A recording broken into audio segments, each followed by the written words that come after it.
anyways. So hi, I'm Anna Barbay. A little bit about myself. I have crippling social anxiety and a fear of being judged by others. So I was told that stand-up comedy might, help that. I don't see how. I feel like that's kind of like, it's great advice, trying to be helpful, but I feel like it's kind of like telling someone who has a crippling fear of like blood and passes out in medical situations that they should become a paramedic to help work on that. I feel like that's a major body count just for Steve to step outside of his comfort zone. So, here's some more fun and delightful information. I recently had to accept the fact that I no longer live inside the body of a 20-year-old. I had found that out when I went to the doctor, and I was diagnosed with tennis elbow, which is kind of weird because I've never played tennis a day in my life. So, turns out you can get things like tennis elbow from using things like your arms, which I've done every day for the past 36 years because nobody told me. So I've just been, using my arms, getting a drink, and turning on the TV when I was doing irreversible damage to myself the whole time. So I feel kind of gypped there. But here's another fun fact. Since we're on the topic of injuries and whatnot, I threw my back out the other day opening the refrigerator door. And this is a true story. I did. I went in for some coffee creamer, and I came out feeling like I had been hit by a bus. So it's one of those fun, since we're on the topic of the slow march of time towards death. I was recently invited to my first Botox party.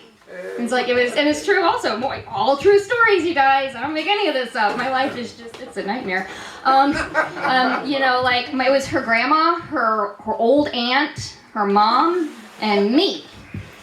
And I was like, thanks a lot, friend. I didn't go. And I feel like that's kind of like, it's a nice change of pace though, because I'm so used to being invited to pampered chef parties that I just keep smacking here. You know what? You're gonna move. You're like my children, always right behind my elbow. My kids always have bruises on their forehead. It's because they get behind me. Willy-nilly with these elbows that I have apparently bursitis in.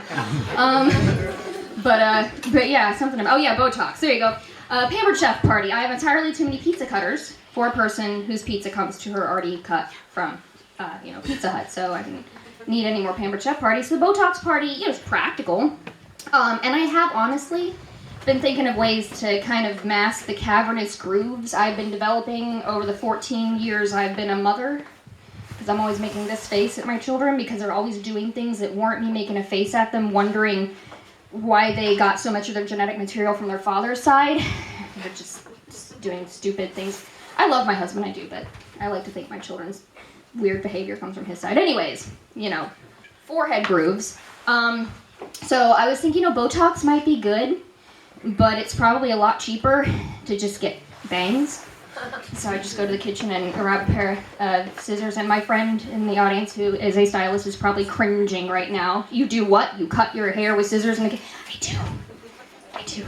But here's the thing, is women with we have this thing where if our life is going weird and sideways, we could go get therapy or do a massage or something, but instead we just decide to cut bangs. So you do it, and then, for 6 months, you're like, I really regret this, pulling it back, and you're trying to hide the fact that you gave yourself bangs. And then 6 months into it, something bad happens at work, and, Karen pissed you off. She ate your turkey burger out of the fridge or whatever, even though it was labeled with your name. So you go home pissed off at Karen, and, bangs. So, y'all probably, I feel really bad for you guys because y'all had to listen to me ramble for the past few minutes, but rest assured knowing that while y'all have had to listen to me ramble for the past couple of minutes, somewhere, some old lady just hit her life alert button, and, she's in dire need of a paramedic to come and save her life, and Steve is the paramedic who got the call, so I guess, R.I.P. old lady. I'm sorry. I'm Anna Barbay, thank you.